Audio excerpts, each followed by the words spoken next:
Your father won't be able to make it to the altar in time. I'm sure you understand. The message arrived on my fiancé's cell phone 2 weeks before our wedding, sent by my future father-in-law himself with the coldness of someone canceling any old appointment. Emily was sitting next to me on the sofa in our living room, choosing the last flowers for her bouquet, when she read those words that broke her heart in front of me. I saw the exact moment when she realized that the man who was supposed to walk with her on the most important day of her life had chosen his manipulative brother over his own daughter. My name is Elliot, I'm 31 years old, and I never imagined I would witness my future wife being abandoned at the altar by her own father because of a party fabricated by his brother-in-law, who has hated me since day one. But while Emily cried silently, clutching the phone, I was already mentally calculating every move I would make to ensure that Richard Evans would bitterly regret this decision for the rest of his life. What he didn't know was that I had meticulously documented every manipulation of his favorite son over the past 3 years. And now it was time to use that information.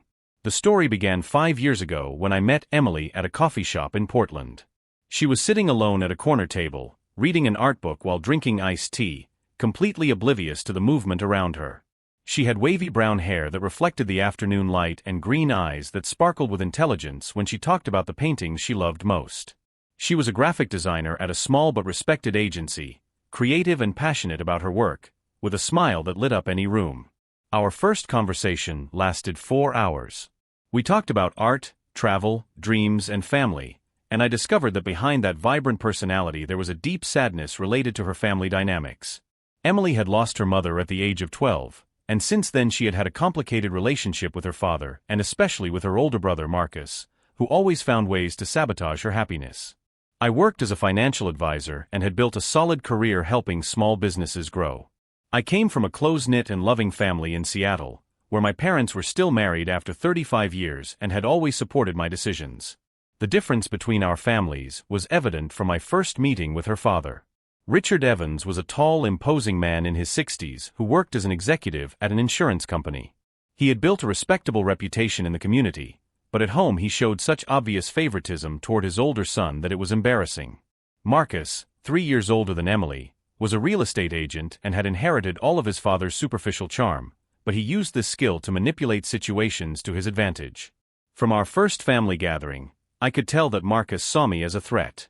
Not out of romantic jealousy, but because my presence in Emily's life meant that she finally had someone who valued and supported her unconditionally. This upset the balance of power he had cultivated over the years. During our relationship, I witnessed countless situations where Marcus deliberately created conflicts or invented emergencies at the most important moments for Emily. At her graduate school graduation, he called his father claiming a health crisis that later turned out to be a simple cold. On her 20th birthday, he organized a surprise family reunion at the same time as the party we had been planning for months. Always with the same excuse: he was the responsible son looking out for the family's well-being. Richard believed every word, or pretended to, because it was more convenient to keep Marcus as the center of his attention. Emily tried to explain these situations to her father, but Marcus had years of advantage in building his narrative as a devoted and concerned son. I began to document these patterns discreetly, noting dates, conversations, and contradictions in Marcus's stories. Not out of paranoia, but because my professional experience had taught me to recognize financial manipulation, and the same signs were appearing in his behavior. When Emily and I got engaged after 3 years of dating, the family reaction was revealing. My parents were thrilled and immediately started planning how to help with the wedding. Richard offered mechanical congratulations over the phone, while Marcus made a point of mentioning that he hoped the wedding wouldn't interfere with family traditions. It was at that moment that I began to suspect he was planning something to sabotage our big day. If this story of family manipulation is touching your heart, don't forget to subscribe to the channel to find out how I turned Marcus' sabotage into a lesson he'll never forget. Because what happened next revealed that Emily's protective brother had completely underestimated the man she had chosen to spend the rest of her life with. Marcus Evans wasn't just Emily's older brother. He was an architect of manipulation who had turned the family dynamic into a masterpiece of psychological control. At 34, he had built a respectable career as a luxury real estate agent in Portland, using the same superficial charm he employed to keep his father under his influence. Tall like Richard, with dark hair that was always perfectly coiffed and expensive suits that projected success, Marcus knew exactly how to present himself as the ideal son. But behind that flawless facade was a man consumed by the need to be the center of his family's attention, and Emily represented a constant threat to that position. During our first family dinner 3 years ago, I witnessed Marcus in action for the first time. Emily had landed an important promotion at the agency and was excited to share the news with her father during our monthly visit. She had barely begun to talk about her new position when Marcus interrupted with a worried expression. "Dad, I need to tell you something about the company I work for. I found out today that one of my top clients is considering withdrawing his investment from your company's pension fund." The change of subject was so abrupt that Emily stopped mid-sentence, watching as her father immediately turned his full attention to Marcus. For the next 40 minutes, Marcus elaborated on a complex story about volatile markets and investment decisions, completely monopolizing the conversation. Emily tried a few times to get back to her announcement, but Marcus always found a way to redirect the focus back to himself. When we finally left the house, Emily was visibly shaken. "This always happens," she said to me in the car, her voice heavy with familiar sadness. "No matter what I have to share, Marcus always has something more important, more urgent." I began to notice this pattern repeating itself consistently.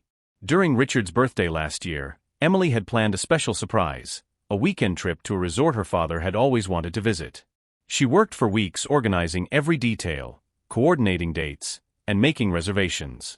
2 hours before the surprise was to be revealed, Marcus called his father with a family emergency. His ex-girlfriend Kelly was going through an emotional crisis and needed him to cancel all his weekend plans to support her. Richard immediately made himself available to help, praising Marcus for his emotional responsibility and maturity in handling delicate situations. Emily's trip was postponed indefinitely.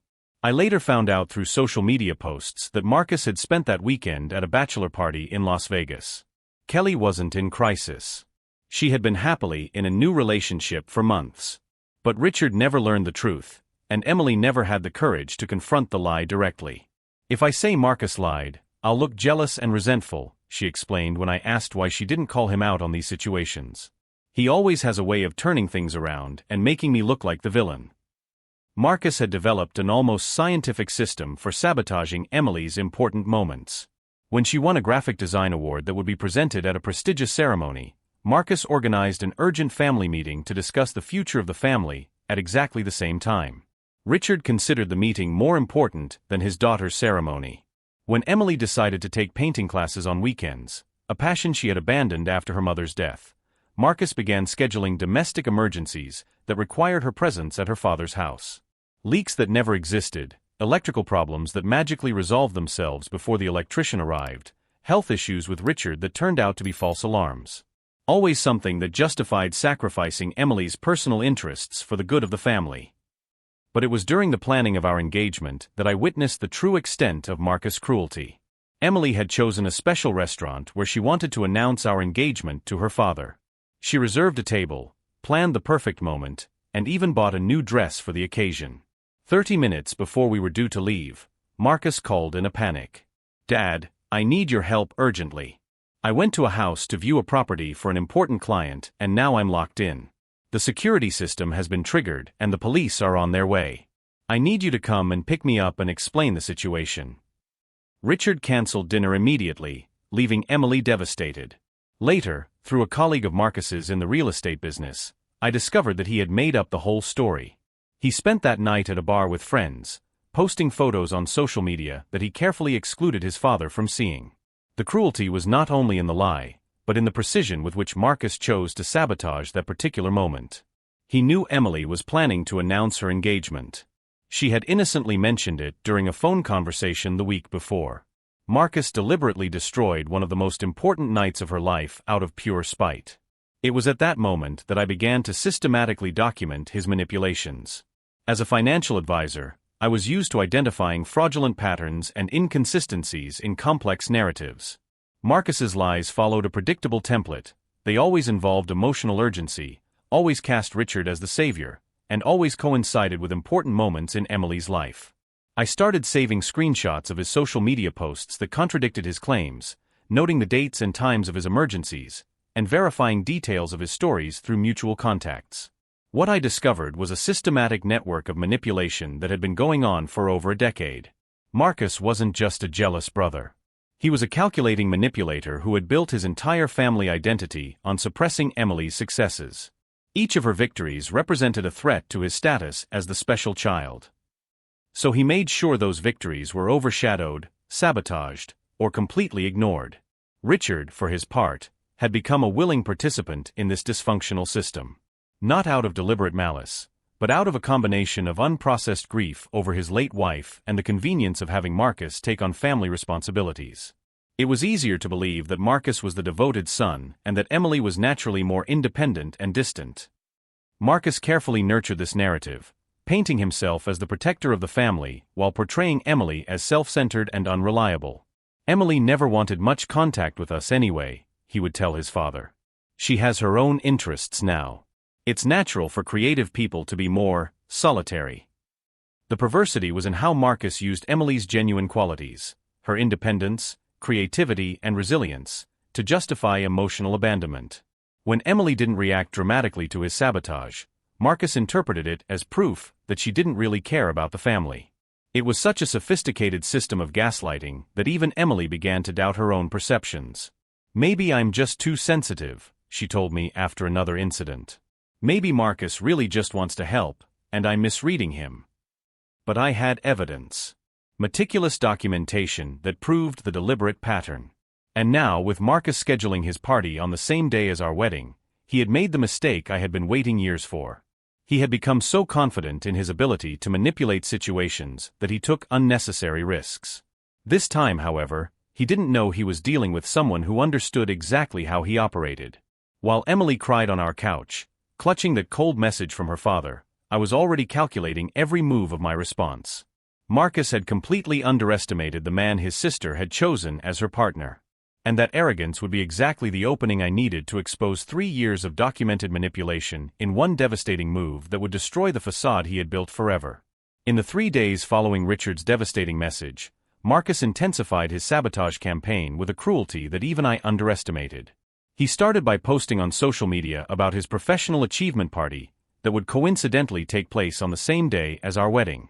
The posts were carefully crafted to maximize Emily's embarrassment. I finally closed the biggest deal of my career.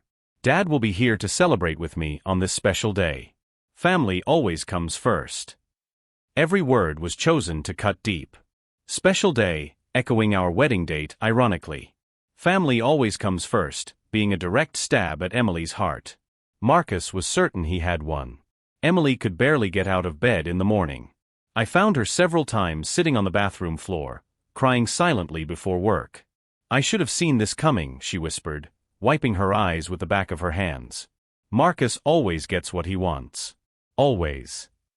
The resignation in her voice broke my heart, but it also fueled my determination.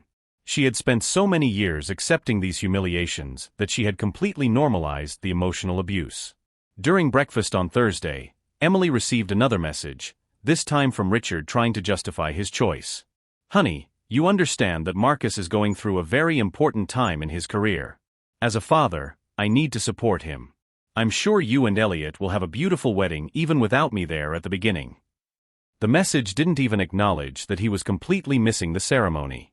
Without me there at the beginning, as if he were just going to be a few minutes late instead of abandoning his daughter entirely. Emily showed me the message, her hands shaking. "He really believes he's doing the right thing," she said, her voice breaking. "Marcus convinced him that I'm selfish for wanting my own father to walk me down the aisle." That was when I made my final decision. Marcus had crossed every line imaginable, and Richard had become a willing participant in the emotional destruction of his own daughter. They needed to face consequences commensurate with the cruelty they had shown. That afternoon, I called my older sister Jessica, who worked as a private investigator in Seattle. "Jess, I need your professional help. It's about Emily's family and some things that need to be exposed."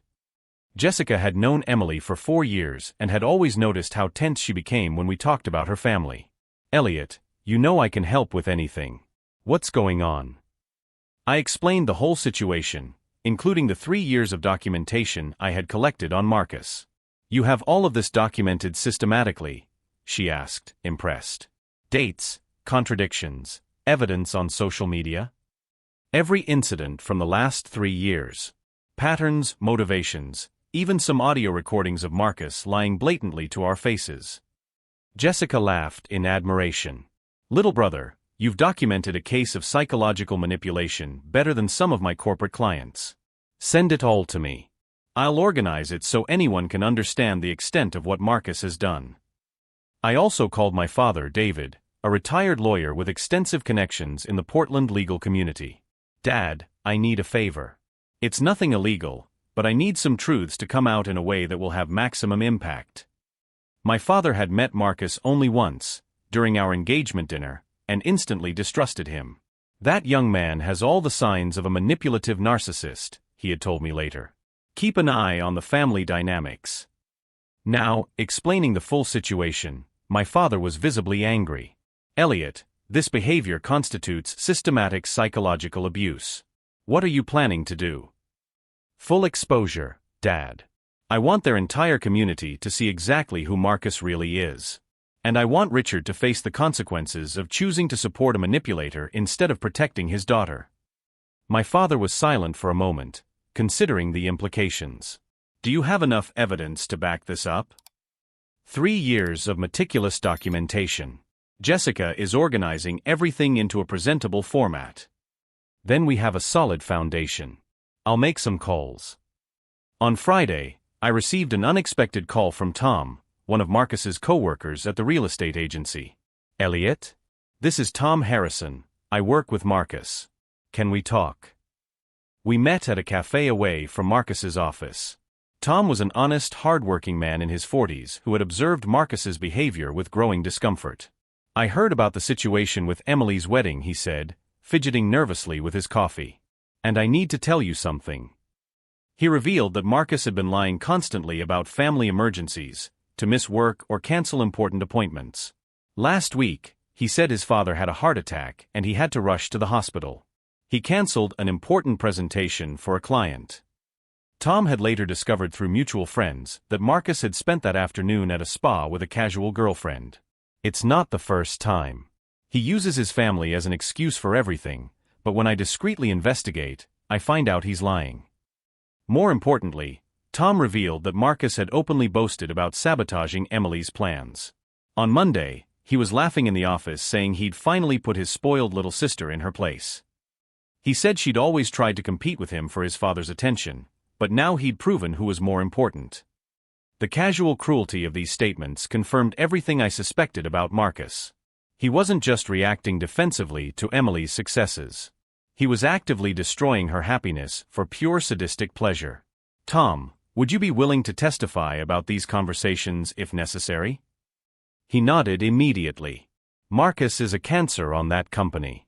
We're all tired of the lies and manipulation. If there's anything I can do to help Emily, count me in. That evening, Emily was particularly depressed. We had received confirmation that 3 couples who were friends of the Evans family had canceled. Marcus had casually mentioned that our wedding was facing some family complications, and that it might be best not to attend. He's systematically destroying our special day, Emily said, tears streaming down her face. And my father is letting it happen. I sat down next to her on the couch, holding her hands. Emily, trust me. Marcus has completely underestimated who he's dealing with. What do you mean? He thinks he can manipulate our family the way he's manipulated you for years. But he's making one fundamental mistake: he doesn't really know me. Emily looked at me curiously for the first time in days. Elliot, are you planning something? I smiled for the first time since we received Richard's message. Marcus has spent 3 years building a reputation based on lies and manipulation. He feels untouchable because no one has ever challenged his narrative. I grabbed my laptop and showed Emily some of the evidence I had collected.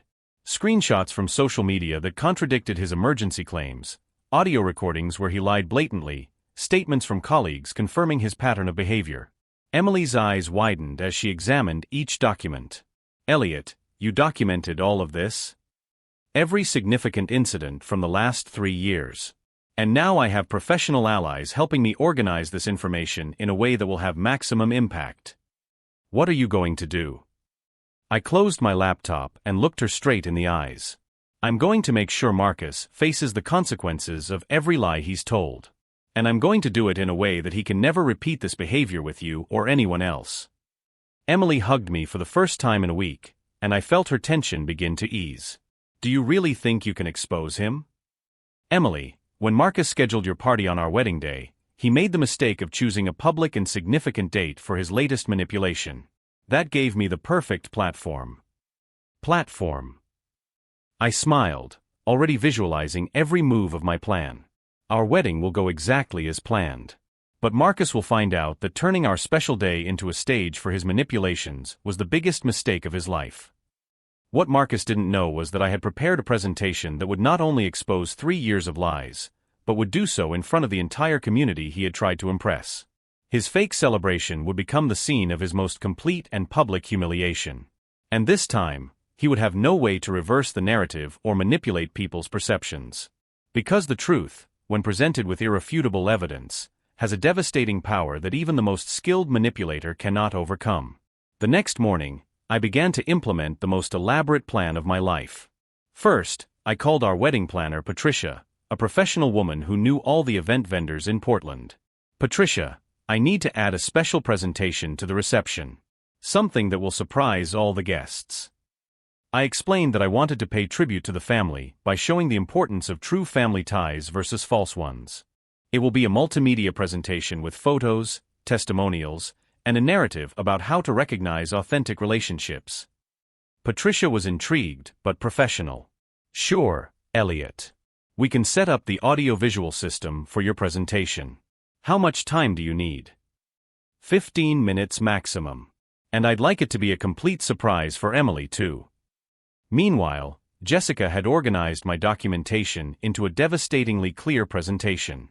She created a visual timeline showing each of Marcus's manipulations over the past 3 years, with corresponding evidence, screenshots, audio recordings, witness statements. Elliot, this is more complete than some corporate cases I've investigated. You have behavioral patterns, psychological motivations, and irrefutable evidence. My father David had done his own research through legal contacts. Son, I've discovered something interesting. Marcus has some pending issues with the Real Estate Commission. Customer complaints about deceptive practices that were hushed up. What kind of practices? Lying about property conditions, manipulating offers, breaching confidentiality. Nothing criminal, but enough to seriously damage his professional license if properly documented. The information opened up possibilities I hadn't considered. Marcus wasn't just a family manipulator. He was a dishonest professional who used the same tactics at work. Throughout the week, Tom continued to feed me information from the office. Marcus is bragging openly about putting Emily in her place, he reported during a phone call. Yesterday he told a client that some people need to learn that family has a hierarchy. But it was on Thursday that I received the most valuable piece of information. Tom discovered that Marcus had lied to get time off for our wedding day. He told his supervisor he was sick with a contagious viral infection. He even provided a fake doctor's note. A fake doctor's note? Talking to the receptionist at the doctor's office, I found out that Marcus was never there on the date of the note. The doctor was out of town that week. This constituted documented fraud, a serious offense that could result in immediate termination and legal problems. Marcus was so confident in his ability to manipulate situations that he had become careless, leaving easily traceable clues.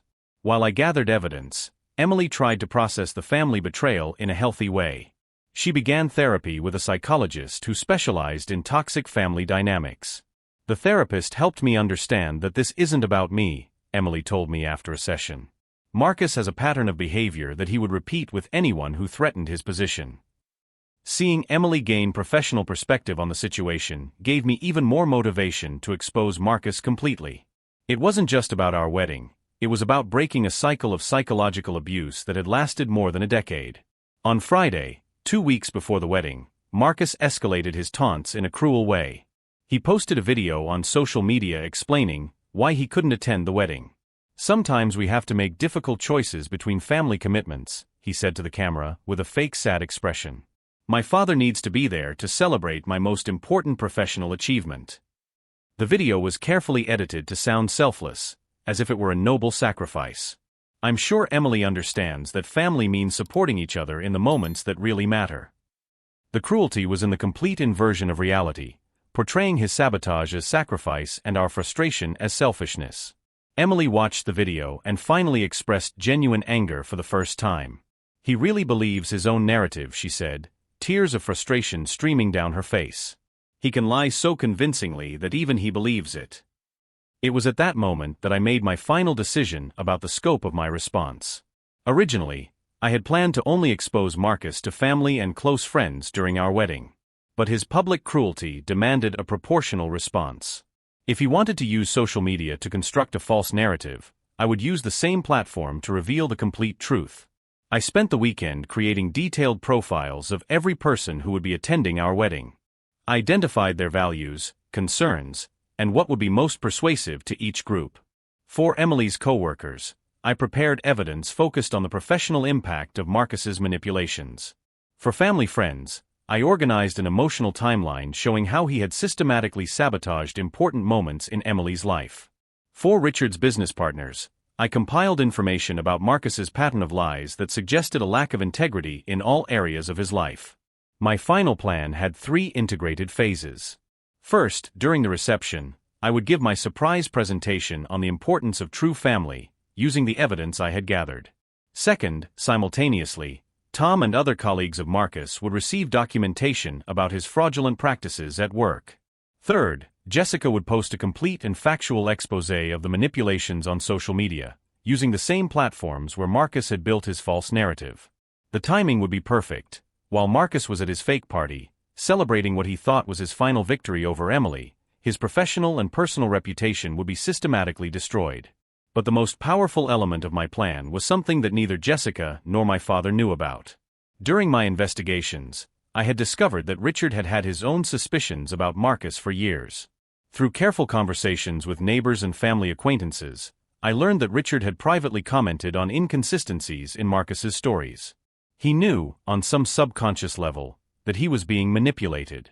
But it was easier to accept Marcus's narrative than to confront the reality of having failed Emily as a father.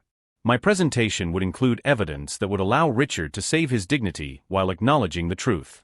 I would offer him an honorable way out, the chance to be the father Emily always deserved, at the very moment she needed him most. If you're wondering how someone could orchestrate such a complex revenge while maintaining moral integrity, subscribe to the channel to find out how the truth, when presented strategically, can be the most powerful weapon against years of manipulation. On the Monday before the wedding, I did my final check of every element of the plan. I found no technical or moral flaws, only the absolute certainty that Marcus had completely underestimated the man Emily had chosen as her partner. He was about to discover that turning our special day into a stage for his final manipulation was the biggest strategic mistake of his life. Because while he was preparing his fake celebration, I was preparing a presentation that would expose not only his recent lies, but the entire architecture of deception he had built over more than a decade. The system he had used to control Emily would become the very mechanism of his own public destruction. The wedding day dawned with a perfect blue sky in Portland, but the storm I had orchestrated was about to irreversibly devastate Marcus's life. At 9 in the morning, while Emily was making the final preparations, I received confirmation from Tom via WhatsApp. Marcus just arrived at the office to pick up some documents before the party. I left the folder with the evidence on the supervisor's desk, as agreed. The first phase of my plan was in motion. Marcus had no idea that his fake medical certificate had been discovered, nor that Tom had documented every lie he had told over the past few months. At 10:30, my father David called me, his voice thick with professional satisfaction. "Elliot, our contacts at the Real Estate Commission have received the complete dossier on Marcus' fraudulent practices. The formal investigation will begin on Monday." The second phase was in place. While Marcus was getting ready for his fake celebration party, his professional license was already being questioned by regulatory authorities. At 11 o'clock, Jessica posted the first part of the exposé on social media. It was a devastating visual timeline showing every manipulation Marcus had carried out over the past 3 years, complete with irrefutable evidence, screenshots, audio recordings, witness statements. The truth about Marcus Evans, a case study in systematic family manipulation. The post was immediately shared by mutual friends, Emily's colleagues, and people who had witnessed Marcus' behavior over the years. As our ceremony began at 4 in the afternoon, Marcus was at his fake party, completely oblivious to the hurricane that was destroying his reputation in real time. During the ceremony, I saw Richard arrive discreetly at the back of the hall. He had left Marcus's party early, claiming a family emergency, exactly the kind of excuse Marcus always used. The irony was delicious. Emily walked down the aisle radiant, accompanied by my father David, who had offered to do the honors after Richard's cowardly absence. "Today we celebrate not only the love between Emily and Elliot," said the officiant, "but also the importance of choosing our family through our actions, not just blood." The words hit Richard like a slap in the face. During the reception, I gave my surprise presentation on true family. "I'd like to share some thoughts on authentic versus manipulative relationships," I announced to the guests. The presentation began innocently, talking about loyalty and mutual support. Then I showed concrete examples of manipulative behavior, using hypothetical situations that mirrored Marcus's actions exactly. Imagine someone who systematically sabotages a family member's important moments by creating fake emergencies to redirect attention. I saw Richard becoming visibly uncomfortable. Imagine fake documents to justify lies, manipulation of social media to construct fictional narratives. I projected screenshots of Marcus's posts about our family conflict, immediately followed by the evidence Jessica had compiled. The room fell silent. Some of you recognize this pattern because you've witnessed it firsthand. Tom stood up at the back of the room. "I can confirm that I worked with this person for 2 years and witnessed systematic lies about family emergencies." Other people began to share their own experiences with Marcus. The turning point came when I showed the complete timeline of the manipulations, including the audio recordings where Marcus openly admitted his sabotage. Richard heard his own voice being played back, canceling appointments with Emily based on Marcus's elaborate lies. "Dad, it's a medical emergency. Emily will understand." Followed by a recording of Marcus laughing with friends. "I got my dad to cancel her dinner again. She'll never learn who really matters in this family." Richard turned pale. At 7 o'clock that evening, while Marcus was still at his party, he received a flurry of calls. First, his supervisor at work informing him of his immediate suspension. Then, several clients canceling contracts after seeing the exposure on social media. Finally, Richard called him, his voice trembling with contained rage. "Marcus, I need to talk to you. Now." "Dad, I'm at my party. I thought you were here with me." "I'm at Emily's wedding.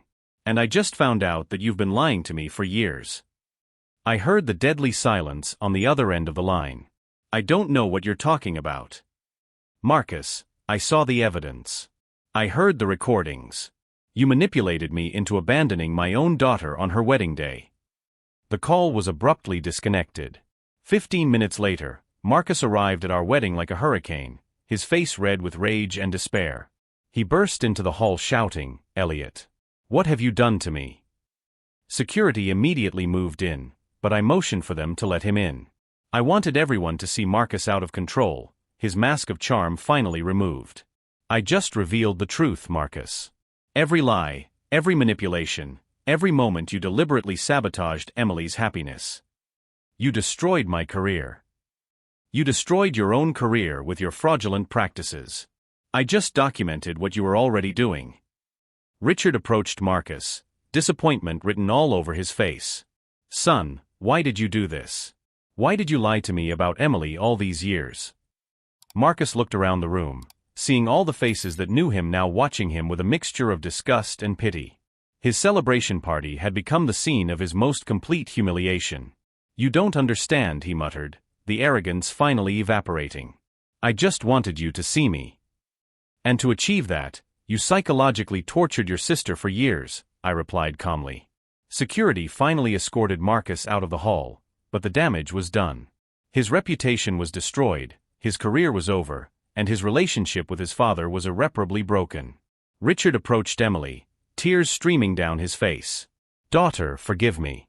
I've been a terrible father." Emily embraced him, both of them crying out years of pain and miscommunication. Meanwhile, my phone was buzzing with messages from people who had seen the exhibition on social media. Marcus not only lost his job and his family, he had become a public case study in psychological manipulation. But the real victory wasn't in his downfall, but in the transformation I witnessed in that moment. Emily finally being valued by the father she had always loved, free from the invisible chains Marcus had forged over the years. The man who tried to destroy our marriage ended up creating the opportunity for a family to heal from decades of toxic manipulation. 6 months after our wedding, I received an unexpected call from Tom. "Elliot, I thought you'd like to know. Marcus was formally dismissed today. The Commission's investigation uncovered contract fraud dating back 2 years. Marcus's downfall was more complete than I had imagined. Not only did he lose his job and his professional license, but 3 clients filed lawsuits against him for deceptive practices. His reputation in Portland was definitely destroyed. More important, however, were the positive transformations that emerged from the rubble of his manipulations. Richard became the father Emily had always deserved. He began therapy to process his own grief over the loss of his wife and how it had affected his ability to be present for his children.